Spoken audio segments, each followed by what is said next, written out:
بعض بالمدفعيه. شو حقيقة السبب الرئيسي أستاذ أنيس؟ في مين بيقول لك مصاري بدها إياها أمريكا، لا في مين بيقول لك هذا أمريكا عم أسخف تلعب تحليل. بالأطراف. أسخف تحليل شو الذي يقول السبب؟ إنه أمريكا وقعتهم لتأخذ من هذا من تماما هذا. هي بتاخذ بدون ما تعمل اشتباك فيما بينهم. فإذا ماذا يحصل بين قطر والسعودية؟ قطر فعلا كان لديها مشروع مع الإدارة الأمريكية السابقة على تغيير المنطقة والنظم، مثل ما عملت جهد لتغيير النظام في مصر، وعملت جهد لتغيير النظام في سوريا وفي ليبيا والى اخره.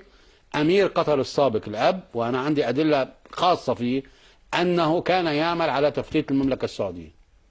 يعني فعلا السعوديه عندما قالت عندما بانه يقولوا هدد انه عم امني يتدخل بامننا الداخلي هن والامارات، هذا حقيقي. هذا حقيقي. هو يعتقد على انه المنطقه كلها عشائر، وهو واحد من اصحاب العشائر الكبرى بني تميم. يستطيع ان يشتري عشائر اخرى، مثل ما بيجي بيشتري معارضه سوريه وبيشتري معارضه ليبيه وبيعمل جيوش في العالم. بقدر اعمل، انا عندي الجزيره. الجزيره شو هي؟ جريده اعلاميه ولا واحد بيخبر الاخبار؟ لا، الجزيره هي قدره السيطره على العقول، هي الفتنه الاشد من القتل. لحد الان في ناس ما ادركت شو اهميه هذا الاعلام الذكي الذي يستطيع ان يعمل تيارات فكريه وسياسيه ويقود المنطقه. اهم من بنتاغون، هذا اهم من CIA. وبالتالي هو صار عنده قناعه انه انا بكره اذا انا بالجزيره بفتح حمله على بني سعود انه انتم تاركين عندكم ملايين الفقراء وانتم عندكم كذا وانتم عندكم كذا، بزلزلهم. اذا انا شارع عشائر لا تدين 100% لبني سعود، بزلزلهم. وعم بيشتغل، مش عم بقول هذه فرضيات. فاذا في خلاف حقيقي، ثم في خلاف على النفوذ. صارت قطر بتقول انا سقطت ليبيا، وبالتالي انا يجب ان يكون لدي الحكم، وعندك قوات مسلحه عم بتقاتل لصالحها، عم تدافع عنها. اليوم لما شالت ايدها شوي، شفت كيف حفتر اخذ بنغازي وعم بيسيطر، لانه قالوا فكي ايدك. طيب بمصر اعتقد هو انه جاب الاخوان المسلمين. امير قطر كان يجلس في قطر، هو يمول الاخوان المسلمين، اكبر تنظيم في اكبر دوله عربيه. بدك اياه ما يخوت؟ عنده الجزيره هي اللي بتقول لهم شو بيعملوا، كيف بتكون مظاهراتهم، كيف بتكون شعاراتهم. عم بيشتغل بسوريا لاسقاطها، متحالف مع التركي. بدك اياه ما يفكر انه بيقدر يعمل؟ فاذا غير انه عم يشتغل جوا، عم ياخذ نفوذ المنطقه. طب السعوديه ما عندها نفوذ؟ السعوديه وتركيا في عندهم صراع على النفوذ.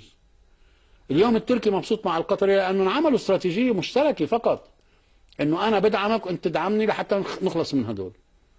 والاخوان المسلمين هن تنظيمنا الذي ينتشر بين الشعب، يعني تمويل من هون، قدره عسكريه اقتصاديه. يعني لما بتحكي استاذ انيس عن مؤامره بهذا الحجم، يعني قطر فعلا بتحمل هيك تحدي؟ يا اختي عندي واللي ملفت للنظر انه حتى بعد ما صار وصدر البيان وكل المحاصره اللي صار عليها ضل ولهلا دليل انه عندها اوراق قوه. وانا ابدا كتبت انه مراحل، يعني ممكن يتغير لسه الموضوع لصالحها. هلا هو لصالحها، وانا معه. لكن انا كتبت انه هذا الصراع مرحلته الاولى دول الاربعه تحرم على قطر وتحاصرها.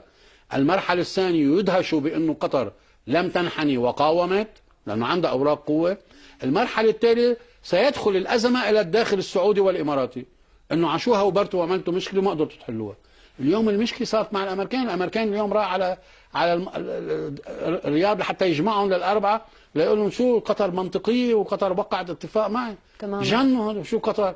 ما نحن اتفقنا مع ترامب. غلطتهم وين؟ هن اتفقوا مع ترامب فاميلي. عم تحكي عن الرياض. عن الرياض، هن اتفقوا مع ترامب فاميلي، ما اتفقوا مع الولايات المتحده. بالبيان الاخير بالزياره ما اتفقوا مع الولايات المتحده. الناس ما ادركت ذلك. ترامب لما راح على السعوديه اخذ مرته وبنته وجوز بنته، وزير خارجيته باستراليا، وزير دفاعه مسافر، مدير CIA ما معه حدا. يعني عمليا في تغير بالموقف الامريكي أكيد. عن البيان اللي صدر بعد ترامب اللي قال انه قطر يجب ان تنصاع بالبدايه، ما عاد هلا ترامب اللي عم يحكي، هلا صار قطر معها وبدنا نعمل توازن. بس اللي متفق عليه الغرب كله، بكره وزير خارجيه الفرنسي جاي والبريطاني كان وهلا وسافر والامريكي موجود، شو انه اياكم تكسروا مجلس التعاون الخليجي، لانه هذا برموش لعيون بنينيه ضد ايران ما يجي بيفرض. قطر فهمت هذه المساله، بتقول لهم ما بقى تضغطوا علي كثير، انا بنسحب من مجلس التعاون. يعني عم تلعب بهالورقه لانه عارفين قديش هي غاليه على قلب امريكا والغرب والعالم كله من اجل ان يبقوا. وبالتالي عم تلعب بهذه الورقه ولن تتراجع. بدها تضل الجزيره تحكي، بدها هلا يمكن يخففوا شوي على مصر يرجعوا بعدين يقلبوا. يعني ما في بوادر حل، وانما بالعكس بده يستمر أبداً الصدام أبداً. الى ان قطر يرتد. لا تستطيع ان تكون اماره مشيخه تابعه للسعوديه. لا بتركيبتها الذهنية لأمرائها ولا لحكام. ولا حتى لا أبدا. لكن حضرتك عم تحكي إنه لا، قطر هي اللي أقول لك أكثر من ذلك. هو انقلب على أبيه حمد، انقلب على خليفة، لأنه جاء لكي يعمل من قطر هب من أجل التعامل مع إسرائيل وأمريكا في المنطقة، لأنه هو جاء بعهد أوسلو، جاء بخطة، ما اجى لأنه غلطان خانه هو أبوه. هو كان ولي العهد، وهو كان وزير الدفاع، البلد كلها بإيده، أبوه قاعد عم يتسلى بأوروبا.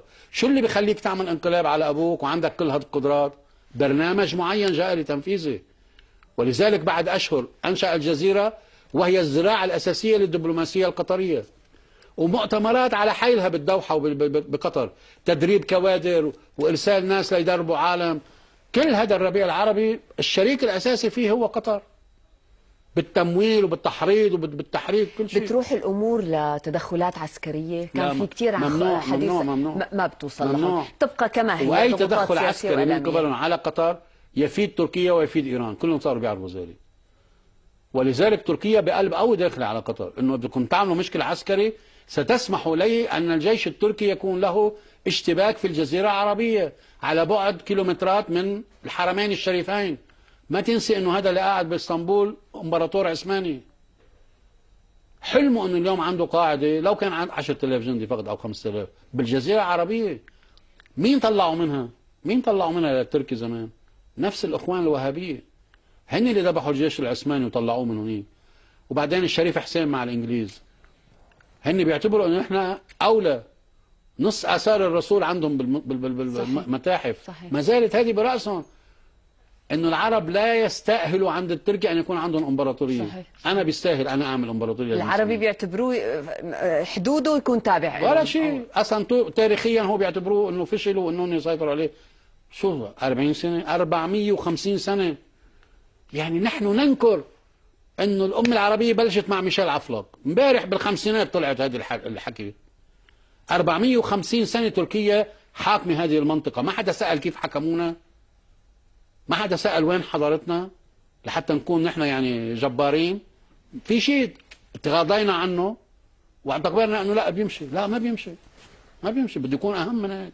التركي وحدود يعني لاحظنا بالفترة الماضية وحتى اللحظة، وخاصة بما يخص الكردي، في خلاف بين التركي والأمريكي، لكن بالنهاية التركي يعني ما معقول كمان يوصل بالخلاف مع الأمريكي لمستوى أعلى. كل شيء وارد. وين بتوصل الأمور مع تركيا؟ التركي يقرأ الأمور أنها متحركة، على أن أقرأ كتاب داود أوغلو اللي هو مقتنع فيها. صحيح حطه على جنب لأسباب تانية، ولكن أردوغان مقتنع وأنا مقتنع مثل ما أنا مقتنع أنه أمريكا عم تضعف. طب أنا كنت عضو أطلسي لأنه أمريكا عم تحميني، اليوم أمريكا بده مين يحميها ومحتاجة إلي، وإذا ضعفت أكثر أنا القوة الأساسية الاقتصادية في المنطقة قادر فعلا. وأنا أهم جيش. إذا قمت بتحالفات مع قطر، مع قوى مسلمين، مع قوى حزبية، مع قوى إعلامية، إيه فيني سيطر على لكن أوروبا كلها ضده، أوروبا كلها ضده، وهي مشاكله مع الجار. أوروبا لا بتعمل حرب ولا بتقدم، واقتصادها في يعني خطر. هو وقطر يعني نرجع انه هو اذا لم يكن هناك محور مقاومي اسمه حزب الله وايران تماما، هي كانوا اخذونا. يعني خليني انا اتخيل لك سيناريو اخر وواقعها مش حلم، انه لو تقديرات كانت ايران انه انا لا اتدخل في سوريا، هذا ربيع عربي مثل بقيه الربيعات، اذا الشعب بده يغير نظامه فلا يغير نظامه. وحزب الله قال انا ما خصني، انا محصور في لبنان، اذا تحركت بيغضبوا علي الشعب العربي السني ضد الشيعة والى اخره من السيناريو اللي بنعرفه. شو كانت واجهت سوريا؟ كانت واجهت مئات الوف المجاهدين بما فيهم مرسي لما اعلن جهاد بالاستاديوم. هذا لو ضل بالحكم وقدر ينفذ هذه الدعوه انه بدي اقاطع سوريا بدي ارسل مجاهد، كان بيبعث لي 300 400 الف مصري بكل بساطه، بكل بساطه بالجو اللي كان عامله بيبعث لي 300 400 الف مصري. هول عند مين عم بيشتغلوا كانوا 300 400 الف مع مرسي؟ عند امير قطر. ما انه مشروع مصري. صح. بسيطرة قطر على الأخوان. ما هي حتى التهمة الأساسية ضد مرسي بأنه هو نحن لو ما كان في هالتضامن بمحور المقاومة الحقيقي وإجت روسيا كان ممكن هذا السيناريو. كيف ما تقولي كيف تقدر قطر بتعمل أبوها كمان. تصوري أنه قطر قدرت تسيطر على سوريا وعلى مصر بالتعاون مع تركيا، شو كان بيقدروا يحكوا مع السعودية؟ شو كان بيقدروا يحكوا مع السعودية؟ عندي 80 مليون بسوريا بمصر، عندي ليبيا وراهم بظهرهم بلد نفطي مسيطر عليه، عندي سوريا اخذتها بمنطقه المشرق، وبالتالي لبنان صار تحصيل حاصل. كيف بيحكي امير قطر ساعتها مع السعوديه؟ من فوق ولا من تحت؟ والله كان ليجيبهم هيك بالتهديد بالمصري.